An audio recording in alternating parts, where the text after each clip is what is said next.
നമസ്കാരം. ദിലീപ് ഹോട്ടലിൽ നടന്ന വെടിവെപ്പിനെ കുറിച്ച് അറിഞ്ഞ പോലീസ് ആ ഹോട്ടലിലേക്ക് പാഞ്ഞെത്തുകയായിരുന്നു. ആ പോലീസ് സംഘമാണ് ദിലീപ് ഹോട്ടലിലെ ആ ബാത്റൂമിൽ ഉണ്ടായിരുന്ന ആളുകളെ ഹോസ്പിറ്റലിലേക്ക് കൊണ്ടുപോയത്. ആ മുറിയിലേക്ക് 3 ഗണ്ണികളിൽ നിന്ന് തുരുതുര വെടിയുണ്ടകൾ പാഞ്ഞു വന്ന സമയത്ത് യഥാർത്ഥത്തിൽ ബാത്റൂമിനകത്തേക്ക് കയറി രക്ഷപ്പെട്ട വ്യക്തികൾ ആ മുറിയിൽ തന്നെ ഉണ്ടായിരുന്നവരാണ്. അവർ പലർക്കും വെടിയേറ്റിരുന്നു. വെടിവെപ്പിനിടയിൽ അവർ ബാത്റൂമിലേക്ക് പാഞ്ഞു കയറിയതാണ്. ബാത്റൂമിൽ നിന്ന് അവരെ പുറത്തിറക്കുമ്പോൾ അവരുടെ ദേഹത്ത് വെടിയുണ്ടകൾ കയറിയിരിക്കുന്ന കണ്ടതും പോലീസ് അവരെ ഹോസ്പിറ്റലിൽ എത്തിക്കുകയായിരുന്നു. ഹോസ്പിറ്റലിലേക്ക് കൊണ്ടുപോകുന്നതിനിടയിൽ തന്നെ ഭാനു മിശ്ര പോലീസിനോട് ആ കാര്യം പറഞ്ഞിരുന്നു. ആ മുറിയിലേക്ക് വെടിയുതിർത്ത ആളുകളിൽ ഒരാൾ ശ്രീപ്രകാശിനോട് കളിച്ചാൽ ഇങ്ങനെയാകും ഫലമെന്ന് പറയുന്ന വാചകം കേട്ടിരുന്നുവെന്ന് പോലീസിനോട് സൂചിപ്പിച്ചതെന്നാണ് ആ വെടിവെപ്പിന്റെ പിന്നിൽ ശ്രീപ്രകാശ് ശുക്ലയാണെന്നുള്ള ഒരു തോന്നൽ പോലീസിനുണ്ടായത്. നേരത്തെ വിവേക് ശ്രീവാസ്തവ എന്ന ആ ലോട്ടറി ടൈക്കൂണിനെ പരസ്യമായി വെടിവെച്ചു കൊന്നതും ശ്രീപ്രകാശ് ശുക്ലയാണെന്ന് പോലീസ് ധരിച്ചിരിക്കുമ്പോഴാണ് ഷാഹി എന്ന മുൻ MLA അതിരാവിലെ 9 മണിക്ക് സ്കൂളിന് മുന്നിൽ വെടിയേറ്റ് വീഴുന്നത്. അതിന്റെ പിന്നിലും ശ്രീപ്രകാശ് ശുക്ലയാണെന്ന് പോലീസ് ഉറപ്പിക്കുമ്പോഴേക്കും ഇതാ 3ാമത്തെ ഷൂട്ടൌട്ട് കഴിഞ്ഞിരിക്കുകയാണ്. വിവരമറിഞ്ഞതും സർക്കിൾ ഓഫീസർ രാജേഷ് പാണ്ഡെയും SP വികാസും SSP മിശ്രയും എന്നുവേണ്ട DGP ഉൾപ്പെടെയുള്ള ആളുകൾ അവിടെ ആ ദിലീപ് ഹോട്ടലിലേക്ക് പാഞ്ഞെത്തുകയായിരുന്നു. നിയമസഭാ സമ്മേളനം നടന്നുകൊണ്ടിരിക്കുന്ന സമയമാണ്. അതേ സമയത്ത് വിധാൻ സൗദ റോഡിലുമാണ് ആ വെടിവെപ്പ് നടന്നിരിക്കുന്നത്. നിയമസഭ കൂടുന്നതിന് വളരെ അടുത്ത് AK-47 ഉപയോഗിച്ചുകൊണ്ട് ഒരു ആക്രമണം ആരും പ്രതീക്ഷിച്ചിരുന്നതല്ല. നേരത്തെ ഷാഹിയെ കൊലപ്പെടുത്തുമ്പോഴും ആ ലോട്ടറി ഏജന്റിനെ കൊലപ്പെടുത്തുമ്പോഴും അവിടെ ഉപയോഗിക്കപ്പെട്ടത് സ്റ്റെൻ ഗണ്ണുകളാണ്. AK-47 ആദ്യമായി ഇതാ ലക്നൗ സിറ്റിയിൽ ഉപയോഗിക്കപ്പെട്ടിരിക്കുകയാണ്. ശരിക്കും ആ അറിവ് ഭരണാധികാരികളിലും പൊതുജനങ്ങളിലും ഒരുപോലെ ഭയമുണ്ടാക്കുന്ന കാര്യമാണ്. രാജേഷ് പാണ്ഡെ ഉടൻ തന്നെ ഹോസ്പിറ്റലിലെത്തി. ഭാനു മിശ്രയുടെ ഇടത് കൈയിലാണ് വെടിയേറ്റിരിക്കുന്നത്. ഭാഗ്യത്തിന് അയാൾക്ക് വേറെ മുറിവൊന്നുമില്ല. ഭാനു മിശ്രയെ കണ്ട രാജേഷ് പാണ്ഡെ അയാളോട് കാര്യങ്ങൾ തിരക്കി. അശോക് കുമാർ എന്നൊരു വ്യക്തി ഏതാനും നാളുകൾക്ക് മുമ്പ് ഭാനു മിശ്രയെ ഫോണിൽ വിളിച്ചിരുന്നു.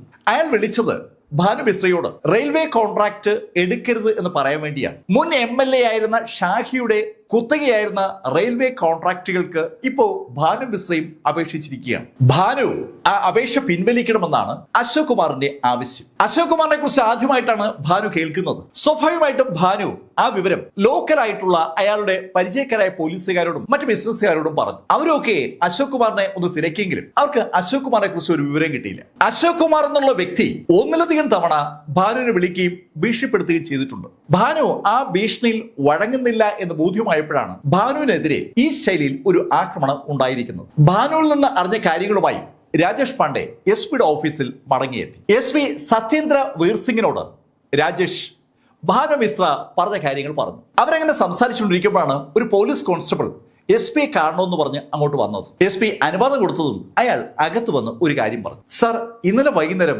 എനിക്കൊരു കോള് വന്നിരുന്നു. കോള് വിളിച്ചയാള് ലക്നൌവിൽ ഷൂട്ടൌട്ട് വല്ലതും നടന്നോ എന്നാണ് എന്നോട് ചോദിച്ചത്. ഞാൻ ഇല്ല എന്ന് പറഞ്ഞപ്പോ അയാൾ എന്നോട് പറയുകയാണ് അയാളെ ആരോ ഫോണിൽ വിളിച്ചുവെന്നും ഫോൺ വിളിച്ചയാള് അയാളുടെ സഹോദരൻ ഭാനു മിശ്ര കൊല്ലപ്പെട്ടുവെന്നുമാണ് പറഞ്ഞത്. ഭാനു മിശ്രയുടെ ബോഡി നാട്ടിലേക്ക് കൊണ്ടുപോകാനായി വെള്ള വസ്ത്രവുമായി ലക്നൌവിലേക്ക് വരാൻ ആ ആള് പറഞ്ഞതുകൊണ്ടാണ് വിവരമറിയാനായി അയാൾ നമ്മുടെ ഓഫീസിലേക്ക് വിളിച്ചത്. ആ സമയത്ത് ഈ ഷൂട്ടൌട്ടിനെ കുറിച്ച് ഞാൻ ഒന്നും അറിഞ്ഞിരുന്നില്ല. അതുകൊണ്ട് ഷൂട്ടൌട്ട് ഒന്നും നടന്നില്ല എന്ന് ഞാൻ അയാളോട് പറയുകയും ചെയ്തു. ഇപ്പോൾ ഷൂട്ടൌട്ടിനെ കുറിച്ചുള്ള വിവരങ്ങൾ അറിഞ്ഞതുകൊണ്ടാണ് ഞാൻ റിപ്പോർട്ട് ചെയ്യാൻ വിചാരിച്ച് ഇവിടേക്ക് വന്നത്. പോലീസുകാരൻ അയാൾ അറിഞ്ഞ കാര്യങ്ങളൊക്കെ വിശദമാക്കി അവിടുന്ന് പോയപ്പോൾ SP സത്യേന്ദ്ര വീർസിംഗും CO രാജേഷും ആ ഫോൺ കോളിനെ കുറിച്ചാണ് ചർച്ച ചെയ്യുന്നത്. ആരായിരിക്കും ഭാനു മിശ്രയുടെ സഹോദരന്റെ വസതിയിലേക്ക് വിളിച്ചിട്ട് ഭാനു മിശ്ര കൊല്ലപ്പെട്ടു എന്ന് പറഞ്ഞിരിക്കുക? അതിനെക്കുറിച്ച് അവർ ചർച്ച ചെയ്തുകൊണ്ടിരിക്കുമ്പോൾ ഹോസ്പിറ്റലിലുള്ള പോലീസുകാർ മറ്റൊരു കാര്യം റിപ്പോർട്ട് ചെയ്തു. ഭാനു മിശ്രയുടെ സഹോദരൻ നാട്ടിൽ നിന്ന് ഹോസ്പിറ്റലിൽ എത്തിയിരിക്കുകയാണ്. വിവരമറിഞ്ഞതും SP സത്യേന്ദ്രയും CO രാജേഷും നേരെ ഹോസ്പിറ്റലിലേക്ക് തിരിച്ചു. അവിടെ എത്തി അവർ ഭാനു മിശ്രയുടെ സഹോദരനോട് കാര്യങ്ങൾ തിരക്കി. അയാളെ ഫോണിൽ വിളിച്ച ആള് ആ പോലീസ് കോൺസ്റ്റബിൾ പറഞ്ഞതുപോലെ കാര്യങ്ങൾ പറഞ്ഞിട്ടുണ്ടെങ്കിലും ഒരു കാര്യം കൂടി പറഞ്ഞിരുന്നു. അയാൾ ശ്രീപ്രകാശ് ശുക്ലയാണെന്നും ഭാനുവിന്റെ സഹോദരനോട് പറഞ്ഞിരുന്നു. ശ്രീപ്രകാശ് ശുക്ല സ്വയം താനാണ് ആ ആക്രമണം നടത്തിയെന്ന് ഭാനു മിശ്രയുടെ സഹോദരനോട് സമ്മതിച്ചിരിക്കുകയാണ്. ഇപ്പോ ഇതാ ആദ്യമായിട്ട് പോലീസിന് വ്യക്തമായ ഒരു തെളിവ് ശ്രീപ്രകാശ് ശുക്ലക്കെതിരെ ലഭിച്ചിരിക്കുകയാണ്. ശ്രീപ്രകാശ് ശുക്ലയുടെ സ്ഥലം ഗോരഖ്പൂർ ആണ്. ഷാഹിയുടെ കൊലപാതകവുമായി ബന്ധപ്പെട്ട് ആ കൊല നടന്ന പ്ലേസിലെ പോലീസ് സ്റ്റേഷനിലെ അന്വേഷണ ഉദ്യോഗസ്ഥർ ഇപ്പോ ഗോരഖ്പൂരിൽ പോയിരിക്കുകയാണ്. ലക്നൌവിൽ നിന്ന് 200-ലധികം കിലോമീറ്റർ ദൂരെയുള്ള ആ ഗോരഖ്പൂരിലേക്ക് ആ സംഘം എത്തപ്പോൾ അവിടെ വിവേക് ശ്രീവാസ്തവയുടെ കൊലപാതകത്തെ കുറിച്ച് അന്വേഷിക്കുന്ന പോലീസിന്റെ അന്വേഷണ സംഘവും ഉണ്ട്. അതേ സമയത്താണ് ഇപ്പോൾ ദിലീപ് ഹോട്ടലിൽ നടന്ന ആ ഷൂട്ടൌട്ടിനെ കുറിച്ച് അന്വേഷിക്കാൻ മറ്റൊരു സംഘം പോലീസ് ഗോരഖ്പൂരിൽ എത്തുന്നത്. ഫലത്തിൽ 3 അന്വേഷണ സംഘങ്ങൾ ഒരേ ഒരു വ്യക്തിയാണ് അന്വേഷിക്കുന്നത്, ശ്രീപ്രകാശ് ശുക്ല എന്ന ആ വ്യക്തി. ശരിക്കും ആ 3 ഷൂട്ടൌട്ടും പോലീസിനെ വല്ലാതെ അമ്പരപ്പിച്ചിട്ടുണ്ട്. മുൻ MLA ഷാഹിയെ കൊലപ്പെടുത്തിയ ആ ഷൂട്ടൌട്ടിൽ മാത്രം ഉപയോഗിച്ചത് 175 ബുള്ളറ്റുകളാണ്. ഒരു മനുഷ്യനെ കൊല്ലാൻ വേണ്ടി ഇത്രയും ബുള്ളറ്റുകൾ ഉപയോഗിക്കുന്ന ഒരു ചരിത്രം അതിനു മുമ്പ് പോലീസ് കേട്ടിട്ട് പോലുമില്ല. ദിലീപ് ഹോട്ടൽ ഉപയോഗിച്ചിരിക്കുന്നത് ഏകദേശം 40ഓളം വെടിയുണ്ടകളാണ്. വിവേക് ശ്രീവാസ്തവയെ കൊല്ലാനായി ഉപയോഗപ്പെടുത്തിയിരിക്കുന്നത് 35ഓളം വെടിയുണ്ടകളാണ്. എതിരാളികളെ കൊല്ലുന്നത് ഒരു ഹരമാണെന്ന് പറയേണ്ടിയിരിക്കുന്നു. അല്ലെങ്കിൽ ഇത്രയേറെ വെടിയുണ്ട അയാൾ ഉപയോഗിക്കേണ്ട ഒരു സാഹചര്യമില്ലല്ലോ. പോലീസ് അതിനെക്കുറിച്ച് അന്വേഷിക്കുമ്പോൾ ഈ കൊലപാതകങ്ങളുടെ പിന്നിലെ കാരണങ്ങളെക്കുറിച്ചും പോലീസ് തിരക്കുന്നുണ്ട്. ആദ്യം കൊല്ലപ്പെട്ട വിവേക് ശ്രീവാസ്തവയുടെ കസിന്റെ ഹസ്ബൻഡ് സുഭാഷ് ത്രിപാഠി ഒരു ലോട്ടറി ടൈക്കൂണാണ്. വിവേക് ശ്രീവാസ്തവയെ പോലെ തന്നെ അനവധി ലോട്ടറി ഏജന്റുകളുള്ള ഒരു കക്ഷിയാണ് ഈ സുഭാഷ് ത്രിപാഠി. സുഭാഷ് ത്രിപാഠി വിവേക് ശ്രീവാസ്തവയോട് ചില കാര്യങ്ങൾ ആവശ്യപ്പെട്ടിരുന്നു. സുഭാഷിന് കൈസർബാഗ് മേഖലയിൽ ചില ലോട്ടറി സ്റ്റാളുകളുണ്ട്. അയാൾക്ക് ആ ബിസിനസ് വ്യാപിപ്പിക്കണമെന്ന് വലിയ ആഗ്രഹമായിരുന്നു. അയാൾ ആ ബിസിനസ് വ്യാപിപ്പിക്കുന്നതിനായി വിവേകിന്റെ സഹായം തേടിയിരുന്നു. ലക്നൌവിലെ കണ്ടോൺമെന്റ് ഏരിയയിൽ പുതിയ സ്റ്റാളുകൾ തുറക്കാൻ വിവേക് അയാളെ അനുവദിക്കണമെന്നുള്ള ഒരു അപേക്ഷയാണ് സുഭാഷ് വിവേകിന് മുന്നിൽ വെച്ചിരുന്നത്. പക്ഷേ വിവേക് സമ്മതിച്ചില്ല.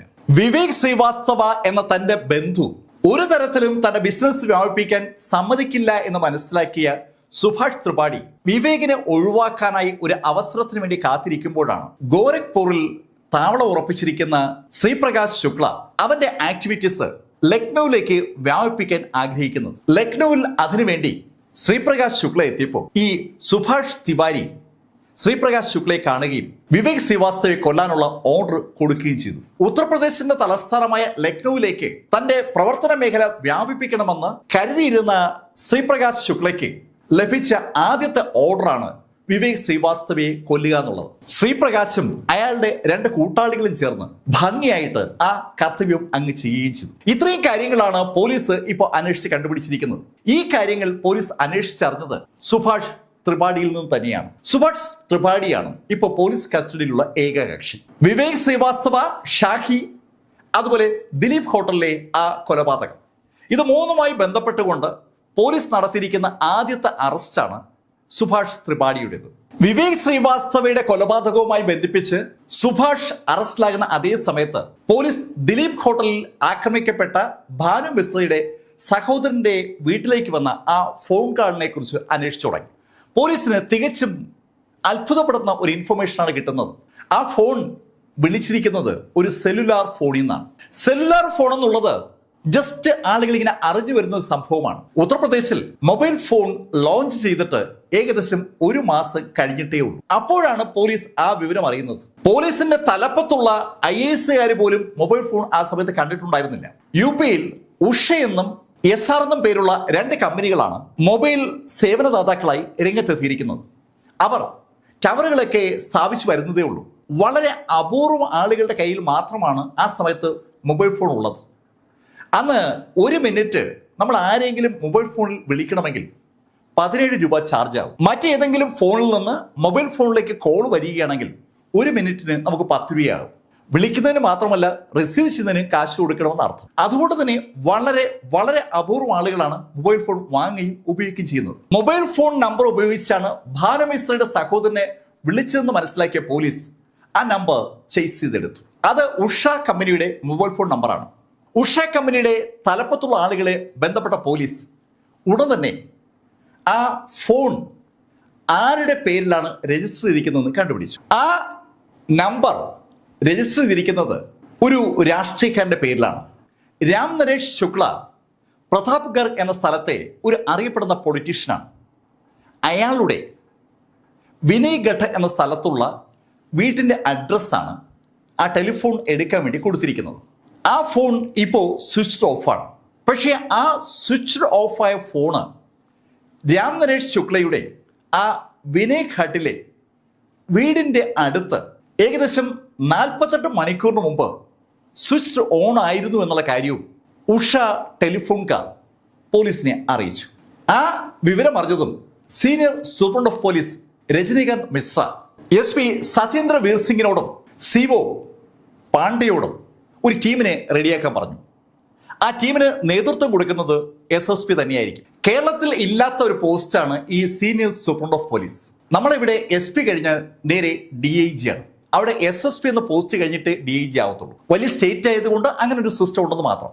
രാത്രി 2 മണിക്ക് ബുള്ളറ്റ് പ്രൂഫ് ഡ്രസ് അണിഞ്ഞ ഒരു കൂട്ടം പോലീസുകാർ സകല വിധത്തിലുമുള്ള ആയുധങ്ങളുമായി രാം നരേഷ് ശുക്ലയുടെ വീട് വളഞ്ഞു. ആ വീട്ടിൽ ഒരു സ്ത്രീയും 2 കുട്ടികളുമാണ് ആ സമയത്തുണ്ടായിരുന്നത്. ആ വീട് പോലീസ് അരിച്ചു പറക്കിയിട്ടും ശ്രീപ്രകാശ് ശുക്ലയിലേക്ക് നയിക്കുന്ന ഒരു തെളിവും അവിടെ നിന്ന് കിട്ടിയില്ല.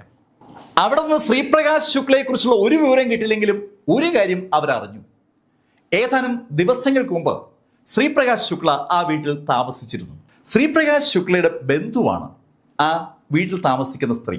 ലക്നൌവിനെ നടുക്കിയ ആ 3 ഷൂട്ടൌട്ടുകൾക്ക് ശേഷം ഇപ്പൊ ഇതാ പോലീസിന് ശരിക്കും നിർണായകമായ ഒരു തെളിവ് ലഭിച്ചിരിക്കുകയാണ്. ആ റെയ്ഡിന് പോയ പോലീസിന് ആ രാത്രിയിൽ ലഭിച്ച ഏക സന്തോഷം ശ്രീപ്രകാശ് ശുക്ലയിലേക്ക് നയിക്കുന്ന ഒരു തെളിവ് കിട്ടിയെന്നുള്ളതാണ്.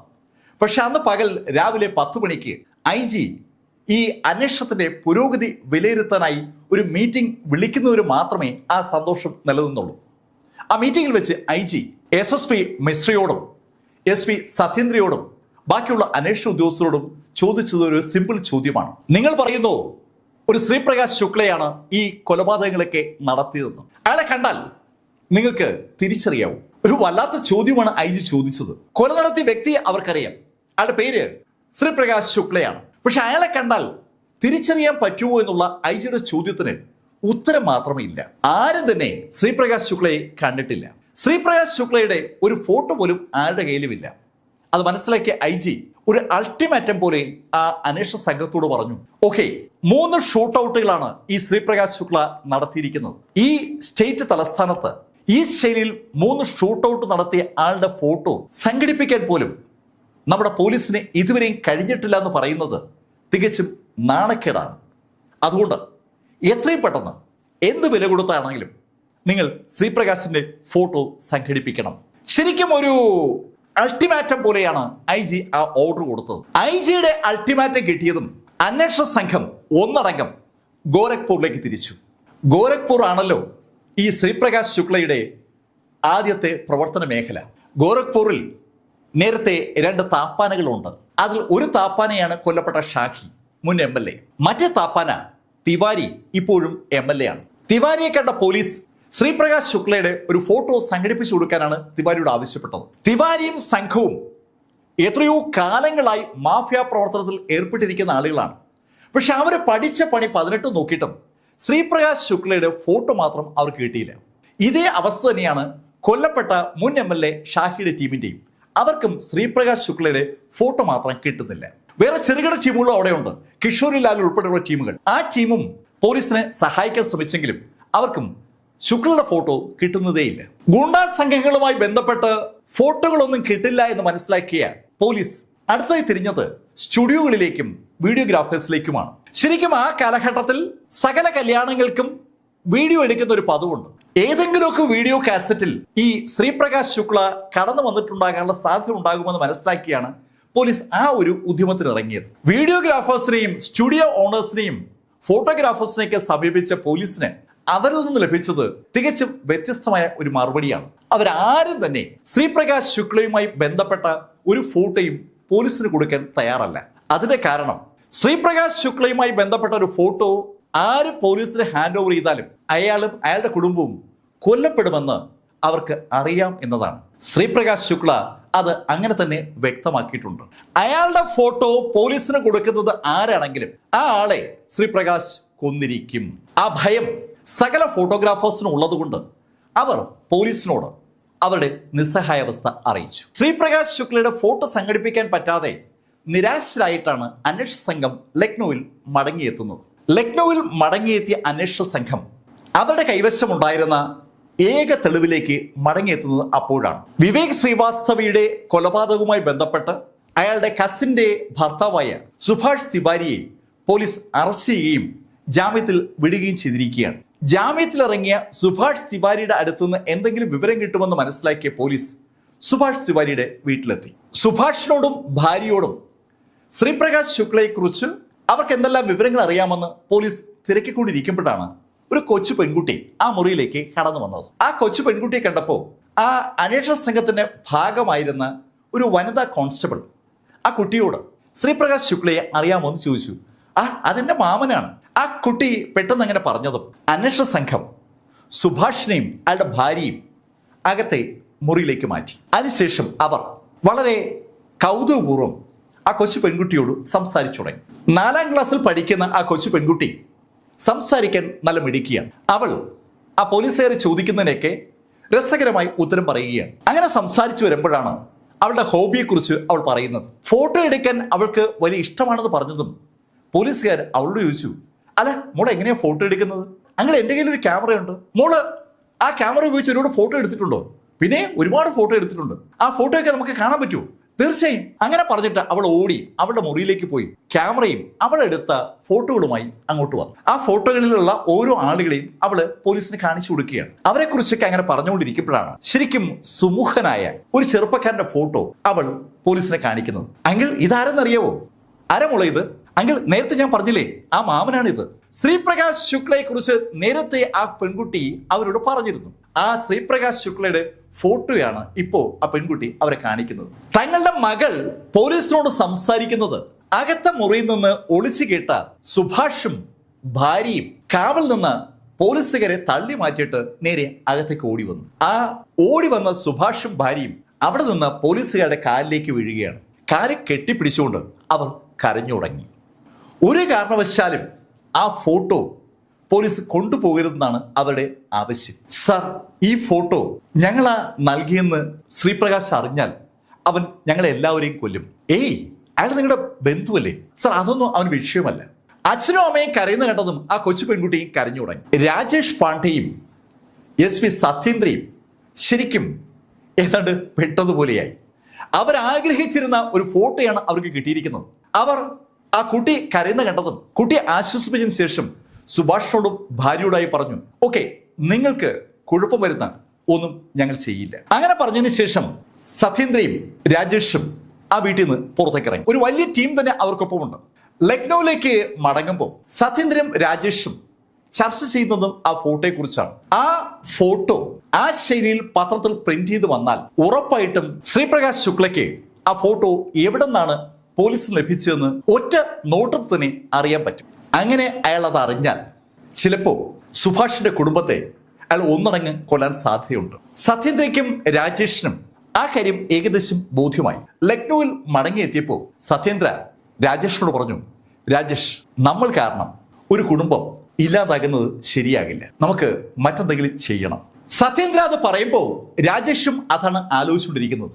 ഒരു കാരണവശാലും ആ കൊച്ചു പെൺകുട്ടിയെയും അവളുടെ അച്ഛനും അമ്മയും ബലി കൊടുക്കുന്നത് ശരിയാവില്ല. പക്ഷെ അവർക്ക് ആ ഫോട്ടോ പത്രത്തിൽ പ്രിന്റ് ചെയ്യും വേണം. ശരിക്കും ധർമ്മസങ്കടത്തിലായ രാജേഷും സത്യേന്ദ്രയും കൂടി അവസാനം ഒരു തീരുമാനത്തിലെത്തി. ഏതെങ്കിലും മാർഗങ്ങൾ ഉപയോഗിച്ച് ആ ഫോട്ടോയുടെ ബാക്ക്ഗ്രൗണ്ട് ഒന്ന് മാറ്റുക. ആ ഒരു നിർദ്ദേശം സത്യേന്ദ്ര രാജേഷിന് കൊടുത്തതും രാജേഷ് ഫോട്ടോയുമായി മാർക്കറ്റിലോട്ട് ഇറങ്ങി. ധാരാളം ബുക്ക് സ്റ്റാളുകളുള്ള ഫോട്ടോ കോപ്പി എടുക്കുന്ന സ്ഥലങ്ങളുള്ള ആ മാർക്കറ്റിലേക്ക് ഇറങ്ങിയ രാജേഷ് അങ്ങനെ മുന്നോട്ട് പോകുമ്പോൾ ഒരു കടയിൽ അയാൾ സുനിൽ ഷെട്ടിയുടെ ഒരു ഫോട്ടോ കണ്ടു. സുനിൽ ഷെട്ടിയുടെ ആ ബോഡിയും ശ്രീപ്രകാശ് ശുക്ലയുടെ ബോഡിയും തമ്മിൽ നല്ല സാദൃശ്യമുണ്ട്. ഏതാണ്ട് ഒരേ പൊക്കമാണ് രണ്ടുപേർക്ക്. പെട്ടെന്ന് രാജേഷിന് ഒരു ആശയം തോന്നി. രാജേഷ് സുനിൽ ഷെട്ടിയുടെ ആ ഫോട്ടോ വാങ്ങിച്ചിട്ട് അതുമായി കളർ ഫോട്ടോസ്റ്റാറ്റ് എടുക്കുന്ന ഒരു കടയിൽ വന്നു. രാജേഷിനെ പരിചയമുള്ള ആ കട ഉടമയോട് രാജേഷ് കാര്യം പറഞ്ഞതും അയാൾ രാജേഷിനെ ആ ബിൽഡിങ്ങിന്റെ അകത്തേക്ക് കൊണ്ടുപോയി. ആ കടയിലെ ജീവനക്കാരും അറിയാതെ ആ കടയുടമ രാജേഷ് പറഞ്ഞതുപോലെ ആ ഫോട്ടോ ഒന്ന് മാറ്റിമറിച്ചു. അയാൾ ചെയ്തത് ഒരു സിമ്പിൾ കാര്യമാണ്. സുനിൽ ഷെട്ടിയുടെ തല അങ്ങ് മാറ്റി വെച്ചിട്ട് സുനിൽ ഷെട്ടിയുടെ ബോഡിയുടെ മുകളിലേക്ക് ശ്രീപ്രകാശിന്റെ തല എടുത്തങ്ങ് വെച്ചു. സുനിൽ ഷെട്ടിയുടെ ബോഡിയിലേക്ക് മാറ്റിവെക്കപ്പെട്ട ശ്രീപ്രകാശിന്റെ തല ചേർത്തുള്ള ഫോട്ടോയുടെ ഒരു 200 കോപ്പി ഉടൻ തന്നെ രാജേഷിന് ആ ഉടമ എടുത്തു കൊടുക്കുകയും ചെയ്തു. ഒരു കെട്ട് ഫോട്ടോയുമായി രാജേഷ് ഉടൻ തന്നെ SP ഓഫീസിലെത്തി. ഏതാനും മണിക്കൂറുകൾ കഴിഞ്ഞതും SSP മിശ്ര ഒരു പത്രസമ്മേളനം വിളിച്ചു. തലസ്ഥാനമായ ലക്നൌയെ പിടിച്ചു കുലുക്കിയ നൊട്ടോറിയസ് ക്രിമിനലായ ശ്രീപ്രകാശ് ശുക്ലയുടെ കളർ ഫോട്ടോ പത്രങ്ങൾക്ക് മിശ്ര വിതരണം ചെയ്തു. ശരിക്കും ആദ്യമായിട്ടാണ് പത്രക്കാർ ആ ഫോട്ടോ കാണുന്നത്. പിറ്റേ ദിവസം ഡെനിം ഷർട്ട് ധരിച്ച ശ്രീപ്രകാശ് ശുക്ലയുടെ കളർ ഫോട്ടോ 1-ാം പേജിൽ എല്ലാ പത്രങ്ങളിലും പ്രിന്റ് ചെയ്തു വന്നു. ആ ദിവസത്തെ പത്രവാർത്ത ശരിക്കും സെൻസേഷണൽ ആയിരുന്നു എന്ന് പറയാം. ദിലീപ് ഹോട്ടലിലും അതുപോലെ മാർക്കറ്റിലും സ്കൂളിന് മുൻവശത്ത് നടന്ന 3 ഷൂട്ടൌട്ടുകൾക്കും കാരണക്കാരനായ ശ്രീപ്രകാശ് ശുക്ലയുടെ ഇതുവരെ ആരും കാണാത്ത ഒരു ഫോട്ടോ ഇതാ പ്രിന്റ് ചെയ്ത് വന്നിരിക്കുകയാണ്. ഈ ആക്ടിവിറ്റീസ് ഇങ്ങനെ നടക്കുന്നതിനിടയിൽ പോലീസ് വേറെ ചില കാര്യങ്ങളും ചെയ്തുകൊണ്ടിരിക്കുകയായിരുന്നു. അത് ശ്രീപ്രകാശ് ശുക്ലയുടെ ആ സെൽ നമ്പറുമായി ബന്ധപ്പെട്ട കോൾ ഡേറ്റ റെക്കോർഡ് അനലൈസ് ചെയ്യുന്നതാണ്. ശ്രീപ്രകാശ് ശുക്ലയുടെ കോൾ ഡേറ്റ റെക്കോർഡ് അനലൈസ് ചെയ്തിരുന്ന പോലീസ് അയാളെ നിരന്തരം കോൺടാക്ട് ചെയ്യുന്ന 4 ടെലിഫോൺ നമ്പറുകൾ ഐഡന്റിഫൈ ചെയ്തു. ആ 4 ടെലിഫോൺ നമ്പറുകളിൽ 2 ഹസ്രത്ത് മേഖലയിലെ പബ്ലിക് ടെലിഫോൺ ബൂത്തുകളാണ്. 2 കൊയ്സർബാഗ് മേഖലയിലെ പബ്ലിക് ടെലിഫോൺ ബൂത്തുകളാണ്. ആ 4 ടെലിഫോൺ നമ്പറുകളും നിരീക്ഷിക്കാനുള്ള ഒരു സംവിധാനം പോലീസ് ടെലിഫോൺ ഡിപ്പാർട്ട്മെന്റുമായി ബന്ധപ്പെട്ട് ഒരുക്കിയിരിക്കുകയാണ്. ശരിക്കും അന്നൊക്കെ ടെലിഫോൺ നമ്പർ നിരീക്ഷിക്കുക എന്ന് പറയുമ്പോൾ അത് ലേശം പ്രയാസമുള്ളൊരു കാര്യമാണ്. നമുക്ക് ഏതെങ്കിലും ടെലിഫോൺ നമ്പർ നിരീക്ഷിക്കണമെങ്കിൽ ആ ടെലിഫോൺ നമ്പറുള്ള വീടിലേക്കുള്ള കണക്ഷൻ എടുത്തിരിക്കുന്ന പോസ്റ്റിൽ നിന്ന് ഒരു പാനൽ കണക്ഷൻ എവിടെ വെച്ചാണോ നമുക്ക് നിരീക്ഷിക്കേണ്ടത് അതുവരെ വലിക്കണം. ആ പാനൽ കണക്ഷനിലുള്ള ഫോണിലൂടെ ആയിരിക്കും മറുഭാഗത്തെ നമ്പർ നമ്മൾ ശ്രദ്ധിച്ചുകൊണ്ടേയിരിക്കുക. വളരെ ബുദ്ധിമുട്ടേറിയ ഒരു പ്രക്രിയയാണ്. ഇവിടെ 4 ടെലിഫോൺ ബൂത്തുകളെയാണ് നിരീക്ഷിക്കേണ്ടത്. അതിനുവേണ്ടി പോലീസും ടെലിഫോൺ ഡിപ്പാർട്ട്മെന്റും ചേർന്ന് രസകരമായ ഒരു പരിപാടിയാണ് ഉണ്ടാക്കിയത്. റോഡ് സൈഡിൽ ടെലിഫോണുമായി ബന്ധപ്പെട്ട ഏതെങ്കിലും കേബിൾ പ്രശ്നം പരിഹരിക്കാനായി ആ കാലഘട്ടത്തിൽ ടെലിഫോൺ ഡിപ്പാർട്ട്മെന്റ് ട്രെഞ്ചുകൾ കുഴിക്കും. ഒരു ടെന്റ് പോലെ അവിടെ ഉണ്ടാക്കും. ആ ടെന്റ് ഏകദേശം 2 ആഴ്ചയോളം ആ ഭാഗത്തുണ്ടാവും. ആ ലൈനുമായി ബന്ധപ്പെട്ട എല്ലാ പ്രശ്നങ്ങൾ പരിഹരിച്ചു കഴിയുമ്പോൾ ആ ടെന്റ് അവർ അഴിച്ചെടുത്ത് കൊണ്ടുപോയാണ് പതിവ്. ഹസ്രത്ത് മേഖലയിലെ ആ 2 STD ബൂത്തിലേക്കുമുള്ള കണക്ഷൻ പോകുന്ന പോസ്റ്റിന് സമീപത്തായി ടെലിഫോൺ ഡിപ്പാർട്ട്മെന്റ് ഒരു കുഴി കുഴിച്ചു. അതിന് അനുബന്ധമായ അവരൊരു ടെന്റ് ഉണ്ടാക്കി. ആ ടെന്റിൽ ടെലിഫോൺ ഡിപ്പാർട്ട്മെന്റിലെ ആളുകളുടെ യൂണിഫോം ധരിച്ച പോലീസുകാരെ 24 മണിക്കൂറും പോലീസ് കാവലിട്ടിരിക്കുകയാണ്. ഇതേ ശൈലിയിൽ തന്നെ കൊയ്സർ മേഖലയിലെ ആ 2 STD ബൂത്തിലേക്കുമുള്ള ഫോൺ കണക്ഷൻ പോകുന്ന പോസ്റ്റിന് സമീപത്തായി ഒരു ടെന്റ് ഉണ്ടാക്കി അവിടെയും പോലീസ് കാവലുണ്ട്. 3 ഷിഫ്റ്റിലായിട്ട് 24 മണിക്കൂറും ആ ടെലിഫോൺ ബൂത്തിൽ നിന്നുള്ള എല്ലാ കോളുകളും അവർ നിരീക്ഷിച്ചുകൊണ്ടിരിക്കുകയാണ്. അനവധി ആളുകൾ വരുന്ന ബൂത്താണ്. ആ ബൂത്തുകളിൽ ഫോൺ വിളിക്കാൻ വരുന്ന ആള് ഫോൺ കയ്യിലെടുത്ത് നമ്പർ ഡയൽ ചെയ്ത് തുടങ്ങുന്ന അതേ നിമിഷത്തിൽ ഇവിടെ ഈ ടെന്റിനകത്ത് നിരീക്ഷിക്കാനിരിക്കുന്ന പോലീസുകാരുടെ മുന്നിലെ ഫോണിൽ ഒരു ചുവപ്പ് ലൈറ്റ് കത്തും. ആ ബൂത്തിൽ നിന്ന് വിളിക്കുന്ന കോള് മറുഭാഗത്തുള്ള ആള് എടുക്കുന്നതിന് മുമ്പ് ഇവിടെ ഈ ബൂത്തിലുള്ള പോലീസ് ആ ഫോൺ എടുത്തിരിക്കണം. ഫോൺ കോളിന് ഇടയിലാണ് ഈ ഫോൺ എടുക്കുന്നതെങ്കിൽ സ്വാഭാവികമായും റോഡിലൂടെ പോകുന്ന വാഹനത്തിന്റെ ശബ്ദം അതിലൂടെ കേൾക്കുമ്പോൾ മറുഭാഗത്തുള്ള ആൾക്ക് ചിലപ്പോൾ ഒരു സംശയം തോന്നാനുള്ള സാധ്യതയുണ്ട്. എന്നാൽ അയാൾ ഫോൺ എടുക്കുമ്പോഴേ ആ ശബ്ദം കേട്ടുകൊണ്ടിരിക്കുകയാണെങ്കിൽ അയാൾക്ക് ആ സംശയം തോന്നത്തില്ല. അതിനുവേണ്ടിയാണ് നേരത്തെ കൂട്ടി എടുക്കുന്നത്. അതുപോലെ തന്നെ ഈ ബൂത്തിലേക്ക് വേറെ എവിടെന്നെങ്കിലും ഫോൺ കോൾ വന്നാലും അത് ശ്രദ്ധിക്കാനുള്ള സംവിധാനമുണ്ട്. പത്രത്തിൽ പരസ്യം വന്ന അതേ ദിവസം രാവിലെ ഏകദേശം ഒരു 10 മണിയായപ്പോൾ ഒരു കോള് പോലീസിനെ കിട്ടുകയാണ്. ഭയ്യ, ഒരു പരസ്യം വന്നിരിക്കുകയാണ്. എന്ത് പരസ്യ? ഭയ്യയുടെ പടം വെച്ചൊരു പരസ്യം വന്നിരിക്കുന്നു. എന്റെ പടമോ? അതെങ്ങനെ എന്റെ പടം വരുന്നത്? ഭയ്യ, ഞാൻ കണ്ടതാണ്, ഭയ്യയുടെ പടം തന്നെയാണ്. ഓക്കെ, എന്ത് ഷർട്ടാണ് ഞാൻ ധരിച്ചിരിക്കുന്നത്? ഭയ്യ ധരിച്ചിരിക്കുന്നത് ഒരു ഡെനിം ഷർട്ടാണ്. ഞാൻ ഡെനിം ഷർട്ട് ധരിക്കാറില്ല. അതുപോലെ ബോംബെയിലേക്കുള്ള ആളുകളിൽ ധരിക്കുക. ഞാൻ ഒരിക്കലും അത്ര ഷർട്ട് ധരിക്കത്തില്ല. അല്ല ഭയ്യ തന്നെയാണ്, എനിക്ക് പൂർണ്ണ ഉറപ്പാണ്. ശരി, നീ ഒരു കാര്യം ചെയ്യ്, കിട്ടാവുന്ന അത്രയും പത്രവും കളക്ട് ചെയ്യും. നീ ആ ഹസത്ഗഞ്ചിലെ സ്റ്റേഷന്റെ ആ ക്രോസിങ്ങിനടുത്ത് നാളെ കഴിഞ്ഞ് മറ്റന്നാൾ എത്തുക. ആ പത്രം നിന്റെ കയ്യിൽ നിന്ന് വാങ്ങാനായി ഞാനൊരു ഏർപ്പാട് ഉണ്ടാക്കി. അത്രയും പറഞ്ഞതിന് ശേഷം ആ ഫോൺ കട്ടായി. ഈ വിവരം ആ നിമിഷത്തിൽ തന്നെ SP ഓഫീസിൽ ആ പോലീസുകാരൻ അറിയിച്ചു. ശ്രീപ്രകാശ് ശുക്ല എന്ന ആ കൊടും ക്രിമിനൽ ഇതാ ഹസ്രത്ത് ഗഞ്ചിന് സമീപത്തെ ആ ക്രോസിംഗിൽ നാളെ കഴിഞ്ഞ് മറ്റന്നാൾ എത്താൻ പോവുകയാണ്. പോലീസിന് ഇതാ നിർണായകമായ ഒരു ഇൻഫർമേഷൻ കിട്ടിയിരിക്കുകയാണ്. പോലീസ് ആ നിമിഷം തന്നെ ഹസ്രത്ത് ഗഞ്ച് ജംഗ്ഷന് ചുറ്റുമുള്ള എല്ലാ ഭാഗവും നിരീക്ഷണത്തിലാക്കി. ഇതേ നിമിഷത്ത് തന്നെ പോലീസിന്റെ മറ്റൊരു ടീം ശ്രീപ്രകാശ് ശുക്ലയുമായി ബന്ധമുണ്ടാകാൻ സാധ്യതയുള്ള ആളുകളെയൊക്കെ ഇങ്ങനെ ചൂണ്ടിക്കൊണ്ടിരിക്കുകയാണ്. ശ്രീപ്രകാശ് ശുക്ല സ്വാഭാവികമായിട്ടും കൊട്ടേഷൻ എടുത്ത് ജീവിക്കുന്ന ഒരു വ്യക്തിയാണ്. അയാൾക്ക് കൊട്ടേഷൻ കൊടുക്കുന്ന ആളുകളുടെ പരിചയക്കാരായ ആളുകൾ അല്ലെങ്കിൽ അവരുടെ പരിചയക്കാർ അങ്ങനെ ആരെങ്കിലുമൊക്കെ സമൂഹത്തിൽ ഉണ്ടാവും. പോലീസിന്റെ ഒറ്റുകാരായ ആളുകൾ അത്തരം ആളുകളെ പതുക്കെ കണ്ടുപിടിക്കുകയാണ്. അവരിൽ നിന്ന് പോലീസിന് ചില നിർണായകമായ വിവരങ്ങൾ ശ്രീപ്രകാശിനെ കുറിച്ച് ലഭിച്ചു. ശ്രീപ്രകാശിന്റെ ക്യാരക്ടറുമായി കണക്ട് ചെയ്തുള്ള ചില വിവരങ്ങളാണ് അവർക്ക് കിട്ടിയത്. ശ്രീപ്രകാശ് മുന്തിയ ഹോട്ടലുകളിൽ ചെന്നിട്ടാണ് മുടി വെട്ടുകയും ഷേവ് ചെയ്യുകയൊക്കെ ചെയ്യുക. സാധാരണഗതിയിലുള്ള ഒരു ബ്യൂട്ടി പാർലറുകളിലും ബാർബർ ഷോപ്പുകളിലും അയാൾ പോവാറില്ല. 3 സ്റ്റാർ 4 സ്റ്റാർ 5 സ്റ്റാർ ഹോട്ടലുകളിലാണ് അയാൾ പോകുന്നതെന്ന് അർത്ഥം. മറ്റൊരു വിവരം അയാളെ കുറിച്ച് അറിഞ്ഞത് അയാളുടെ പെണ്ണുങ്ങളോടുള്ള ഒരു താല്പര്യമാണ്. അയാൾക്ക് ഒരു പ്രത്യേക സ്വഭാവമുണ്ട്. പ്രൈമറി സ്കൂളുകളുടെ അടുത്ത് പോയി രാവിലെയും വൈകുന്നേരവും വായി നോക്കി നിൽക്കുന്ന ഒരു സ്വഭാവമാണ് ശ്രീപ്രകാശിനുള്ളത്. പ്രൈമറി സ്കൂളുകളിൽ കൊച്ചു കുട്ടികളെ കൊണ്ടാക്കാനായി മിക്കവാറും കുട്ടികൾക്കൊപ്പം വരിക അവരുടെ അമ്മമാരാകും. കൊച്ചു കുട്ടികളുടെ അമ്മമാരെ കാണാനും നല്ല രസമായിരിക്കും. ആ സ്ത്രീകളെ വായി നോക്കുക എന്നുള്ളതാണ് ശ്രീപ്രകാശിന്റെ ഒരു കൗതുകം. സ്ഥിരമായി ഒരേ സ്കൂളിലേക്ക് അയാൾ പോകത്തില്ല. സ്കൂളുകളായി ഇങ്ങനെ മാറിക്കൊണ്ടേയിരിക്കും. അതുപോലെ തന്നെ അയാൾക്ക് ഇഷ്ടമുള്ളൊരു കാര്യം മാർക്കറ്റിൽ വരുന്ന സ്ത്രീകളെ വായി നോക്കുക എന്നുള്ളതാണ്. ജ്യൂസ് കുടിക്കാനും മറ്റുമൊക്കെ മാർക്കറ്റിലെത്തുന്ന സ്ത്രീകൾ ജ്യൂസ് കടയുടെ അടുത്തേക്ക് എത്തുമെന്ന് അറിയാവുന്ന അയാൾ ജ്യൂസ് കടയുടെ അടുത്ത് ഒരു കസേരയിൽ അങ്ങനെ ഇരിപ്പുറപ്പിക്കും, അല്ലെങ്കിൽ ഒരു ബൈക്കിന് മുകളിൽ ഇരിപ്പുറപ്പിക്കും. അവിടെ വരുന്ന സ്ത്രീകളെ കണ്ട് കമന്റൊക്കെ പറഞ്ഞ് ഇരിക്കുന്ന ഒരു സ്വഭാവം ശ്രീപ്രകാശിനുണ്ടെന്നാണ് ഇപ്പോൾ പോലീസിന് കിട്ടിയിരിക്കുന്ന വിവരം. അതിനു പുറമെ പോലീസിന് ഒരു വിവരം കൂടെ കിട്ടി.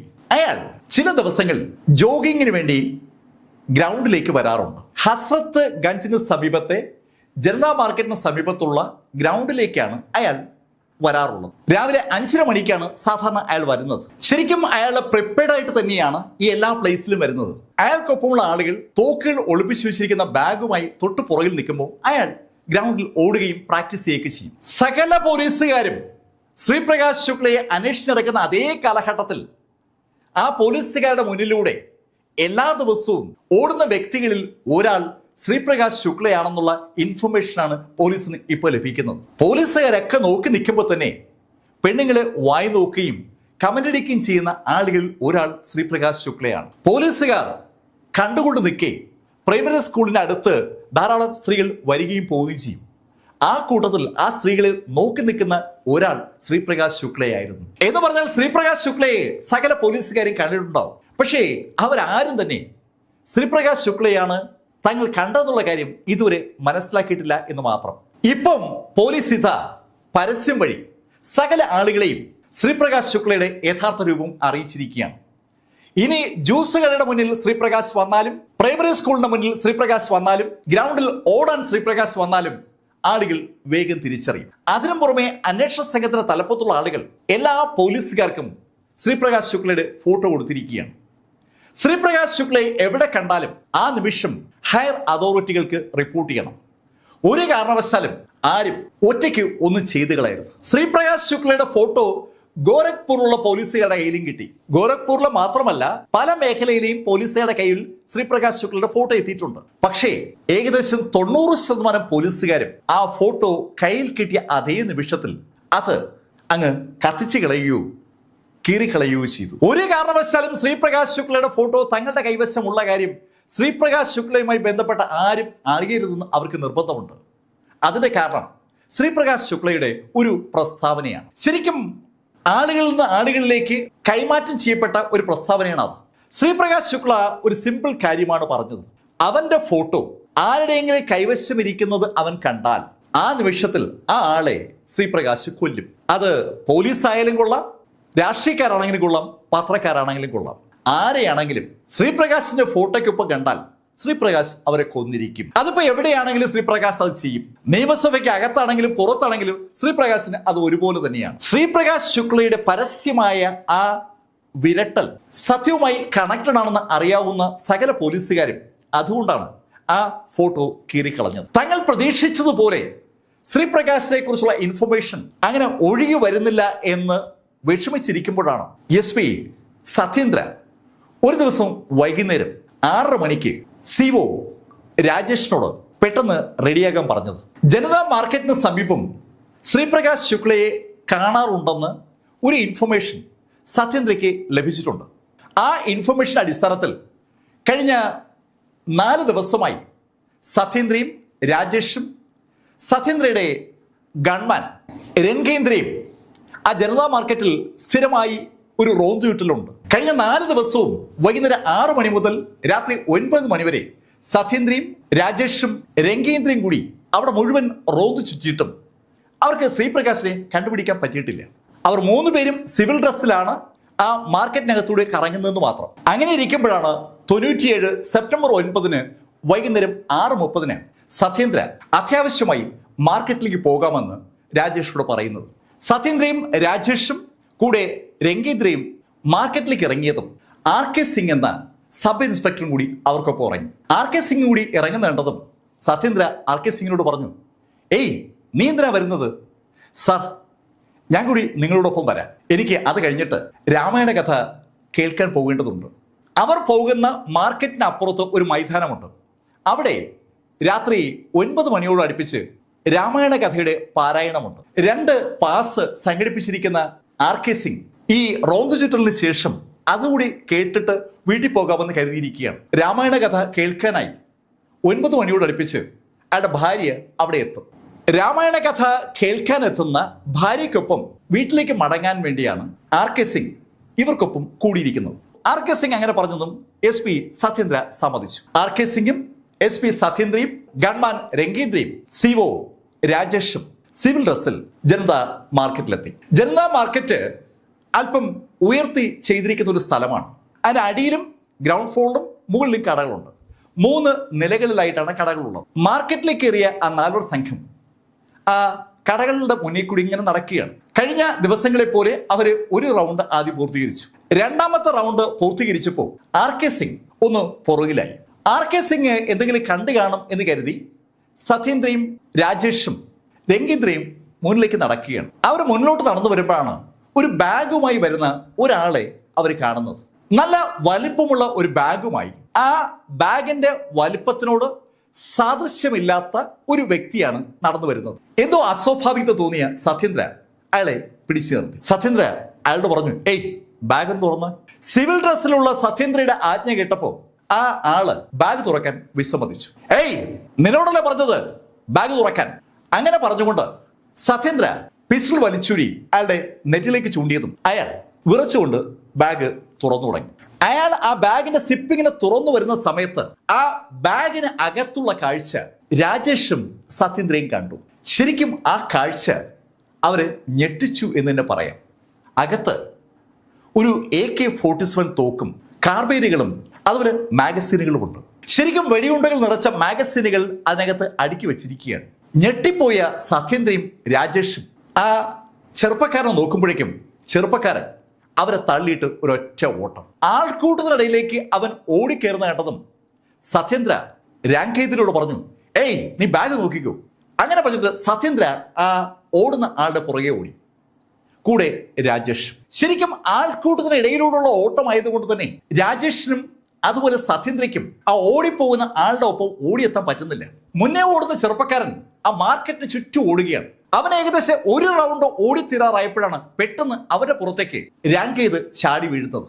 രംഗേന്ദിന്റെ മുന്നിലേക്ക് ഓടി വന്ന അവനെ പിസ്റ്റളുമായി രംഗേന്ദ് പിടികൂടുകയായിരുന്നു. രംഗേന്ദ് അവന്റെ പുറത്തേക്ക് ചാടി വീഴുമ്പോഴാണ് സത്യേന്ദ്രയും അതുപോലെ രാജേഷും അവിടെ എത്തുന്നത്. അവര് ഓടിയെത്തുമ്പോൾ അവര് കാണുന്ന കാഴ്ച രംഗേന്ദിന്റെ കയ്യിലെ പിസ്റ്റളിൽ പിടിമുറുക്കിയിരിക്കുന്ന ആ അപരിചിതനെയാണ്. അവന്റെ ആ ധൈര്യം ശരിക്കും അമ്പരപ്പിക്കുന്നതാണ്. പോലീസുകാരാണ് അവൻ വേട്ടയാടുന്നെന്ന് അറിഞ്ഞിട്ട് തന്നെയാണ് അവൻ ആ പിസ്റ്റൾ പിടിമുറുക്കിയിരിക്കുന്നത്. പിസ്റ്റൾ അയാൾ ബലമായി പിടിച്ചിരിക്കുകയാണ്. ആ കാഴ്ച കണ്ട് ഓടിയെത്തിയ സത്യേന്ദ്ര അയാളുടെ കയ്യിലെ പിസ്റ്റളിലെ ട്രിഗർ വിരലമർത്തിയതും ഒരു വൻ ശബ്ദത്തോടുകൂടി വെടിയുണ്ട അവിടെ പിടികൂടുകയായിരുന്ന ആ ചെറുപ്പക്കാരന്റെ കാൽമുട്ടിലേക്ക് തറച്ചു കയറി. പെട്ടെന്ന് കാൽ വെടിയേറ്റതും അവൻ പിസ്റ്റളിൽ നിന്ന് കൈയെടുത്തു. ആ നിമിഷത്തിൽ രംഗേന്ദും രാജേഷും കൂടി അവനെ കീഴടക്കി അവന്റെ കൈ പുറകിലേക്ക് ചേർത്ത് ഒരു കയറുകൊണ്ട് അവർ കെട്ടുമ്പോഴേക്കും വെടിശബ്ദം കേട്ട് ആ ഭാഗത്ത് റൂട്ടിലുണ്ടായിരുന്ന പോലീസുകാർ അങ്ങോട്ട് ഓടിയെത്തി. അവരുടെ കയ്യിലേക്ക് ആ ചെറുപ്പക്കാരനെയും അവന്റെ കയ്യിലുണ്ടായിരുന്ന ബാഗിനെയും സത്യേന്ദ്ര ഹാൻഡ് ഓവർ ചെയ്യുന്ന അതേ സമയത്ത് ചില ആളുകൾ അങ്ങോട്ട് ഓടി വന്ന് സത്യേന്ദ്രയോട് പറഞ്ഞു, സർ അവിടെ ഒരാൾ വീണു. ആൾക്കാർ പറഞ്ഞ ഭാഗത്തേക്ക് സത്യേന്ദ്രയും രാജേഷും രംഗീതും ഓടി. തൊട്ടുപുറകെ ഒരാൾക്കൂട്ടം ഓടി വരികയാണ്. അവർ ഓടി ചെല്ലുമ്പോൾ അവിടെ ഒരാള് കമഴ്ന്ന് കിടക്കുകയാണ്. ശരിക്കും ജനതാ മാർക്കറ്റിന് പുറത്തുള്ള ആ നടക്കാനുള്ള സ്ഥലത്തിന് പുറത്തേക്ക് ഇറങ്ങുന്ന ഭാഗത്താണ് ഒരാള് കമഴ്ന്ന് കിടക്കുന്നത്. കമഴ്ന്ന് കിടക്കുന്ന ആളുടെ അടുത്തേക്ക് ഓടിയെത്തിയ സത്യേന്ദ്രയും രാജേഷും അയാളെ മലർത്തി കിടത്തുമ്പോൾ ശരിക്കും അവർ ഞെട്ടിപ്പോയി എന്ന് പറയാം. അവിടെ കിടക്കുന്നത് അവർക്കൊപ്പം ഉണ്ടായിരുന്ന RK സിംഗ് എന്ന ആ സബ് ഇൻസ്പെക്ടറാണ്. സബ് ഇൻസ്പെക്ടർ RK സിംഗിന്റെ ശരീരത്തിലേക്ക് വെടിയുണ്ടകൾ കയറി ഇറങ്ങിയിരിക്കുന്നത് വ്യക്തമായി കാണാം. RK സിംഗിന്റെ ആ പിസ്റ്റൾ വെച്ചിരുന്ന അറയിൽ പിസ്റ്റളില്ല. ശരിക്കും ആ ഹോൾസ്റ്റർ മാത്രം അവിടെയുണ്ട്. ഏതാനും മിനിറ്റുകൾക്ക് മുമ്പ് വരെ അവർക്കൊപ്പം ഉണ്ടായിരുന്ന RK സിംഗ് ഇതാ വെടിയുണ്ടകളേറ്റ് ചിതറിക്കിടക്കുകയാണ്. ആ കാഴ്ച കണ്ടുകൊണ്ടു നിന്ന ചില ആളുകൾ പോലീസിനോട് അവർ കണ്ട കാഴ്ച പറഞ്ഞു. ഏതാനും മിനിറ്റുകൾക്ക് മുമ്പ് 3 ചെറുപ്പക്കാരുടെ പിന്നാലെ ഓടുന്ന RK സിംഗിനെ അവരിൽ പലരും കണ്ടിരുന്നു. രാത്രി ഇപ്പോ 8 മണിയാണ്. ആ മാർക്കറ്റിൽ ഒരുപാട് ലൈറ്റുകൾ ഉള്ളതുകൊണ്ട് ഏതാണ്ട് പകൽ പോലെ ഒരു പ്രകാശം അവിടെ ഉണ്ട്. ആ 3 ചെറുപ്പക്കാരുടെ പുറകെ ഓടുന്ന RK സിംഗിന്റെ വലത് കൈയിൽ പിസ്റ്റൾ ഉണ്ടായിരുന്നു. അയാൾ തോക്കും എടുത്തു പിടിച്ചുകൊണ്ടാണ് ഓടുന്നത്. തോക്കുമായി ഒരാൾ ഓടുന്നത് കണ്ടതുകൊണ്ടാണ് പലരും ആ കാഴ്ച ശ്രദ്ധിച്ചത്. അവരങ്ങനെ നോക്കി നിൽക്കുമ്പോഴാണ് RK സിംഗ് ആ ഗ്രൗണ്ടിന് ചുറ്റുമായി കെട്ടിയിരുന്ന ഒരു ഇരുമ്പ് കമ്പിയിൽ തട്ടി താഴേക്ക് വീഴുന്നത്. ശരിക്കും ഒരു ഇരുമ്പ് സ്ട്രിങ് ചുറ്റും വലിച്ചു കെട്ടിയിട്ടുണ്ട്. പട്ടികൾ കയറാതിരിക്കാൻ വേണ്ടി കെട്ടിയിരിക്കുന്ന ഒരു സ്ട്രിങ് ആണ്. ആ സ്ട്രിങ് ആ രാത്രിയിൽ RK സിംഗിന്റെ ശ്രദ്ധയിൽപ്പെട്ടില്ല. അയാൾ ആ ചെറുപ്പക്കാരെ ഫോളോ ചെയ്ത് ഓടി വന്നപ്പോൾ ആ സ്ട്രിങ്ങിൽ തട്ടി തെറിച്ച് മുന്നോട്ട് വീഴുകയായിരുന്നു. അയാൾ തെറിച്ച് മുന്നോട്ട് വീഴുകയായിരുന്ന ശബ്ദം മുന്നേ ഓടുകയായിരുന്ന ചെറുപ്പക്കാരുടെ ശ്രദ്ധയിൽപ്പെട്ടു.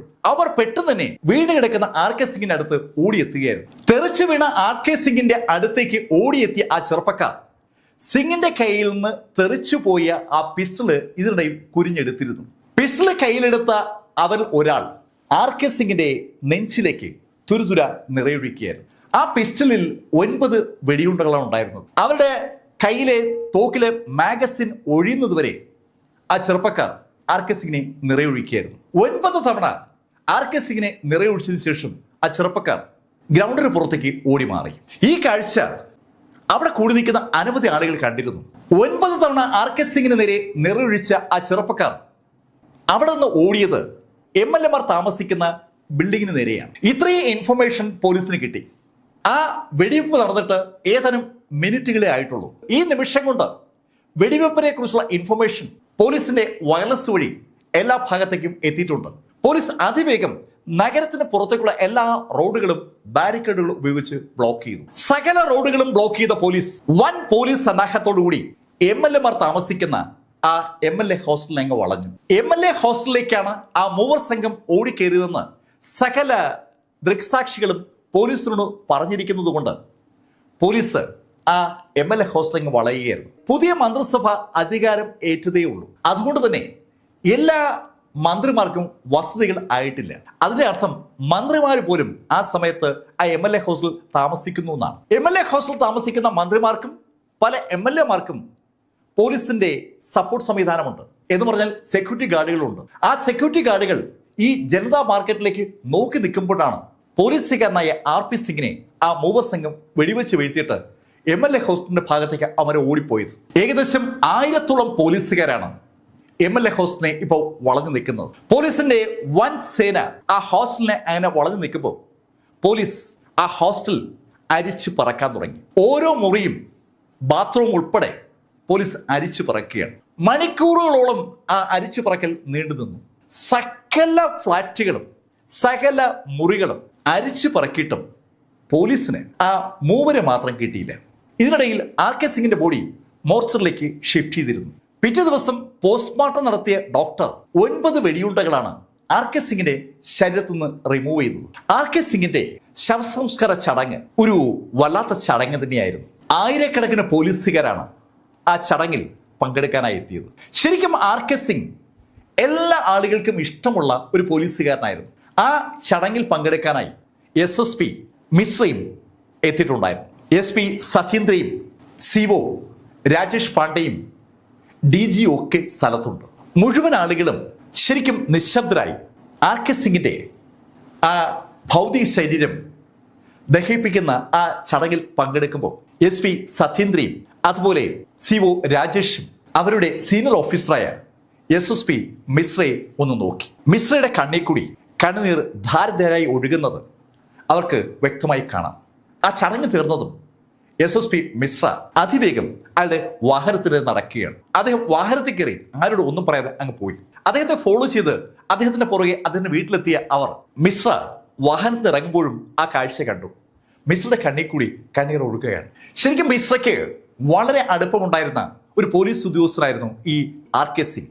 തന്റെ പുറകെ വീട്ടിലേക്ക് എത്തിയ സത്യന്തോടായി മിശ്ര പറഞ്ഞു, നമുക്ക് നാളെ സംസാരിക്കാം. ശരിക്കും ആ നിമിഷത്തിൽ സബോർഡിനേറ്റ്സിനോട് സംസാരിക്കാനുള്ള ഒരു മാനസിക അവസ്ഥയിലല്ല senior superintendent of police Mishra എന്ന് വ്യക്തമാണ്. പിറ്റേന്ന് രാവിലെ 10 മണിക്ക് മിശ്ര ഒരു പ്രത്യേക മീറ്റിംഗ് വിളിച്ചു. ശ്രീപ്രകാശ് ശുക്ലയുടെ കേസുമായി ബന്ധപ്പെട്ട് അന്വേഷണത്തിൽ ഏർപ്പെട്ടിരിക്കുന്ന മുഴുവൻ ആളുകളെയും SSP മിശ്ര അദ്ദേഹത്തിന്റെ മീറ്റിംഗ് ഹാളിലേക്ക് വിളിച്ചു വരുത്തുകയാണ്. അവരോടായി SSP മിശ്ര പറഞ്ഞു, ഇനി നമുക്ക് വിശ്രമമില്ല. നമ്മുടെ കൂട്ടത്തിൽ ഒരാളെ കൂടി അവൻ കൊന്നിരിക്കുകയാണ്. അവനെ ഇല്ലാതാക്കിയിട്ടേ നമ്മൾ ഇനി വിശ്രമിക്കൂ. ഈ കഥയുടെ ഈ ഭാഗം ഞാൻ അവസാനിപ്പിക്കുന്നു. അടുത്ത ഭാഗമായി അടുത്ത ദിവസം വീണ്ടും കാണാം. ഇതുവരെ UP വിറപ്പിച്ച ശ്രീപ്രകാശ് ശുക്ല എന്ന മാഫിയ നേതാവിന്റെ കഥ നിങ്ങളോട് പറഞ്ഞത് ലൈഫിൽ നിന്ന് VS ചന്ദ്രമോഹൻ. കമന്റുകൾ ചെയ്യുക. Thank you.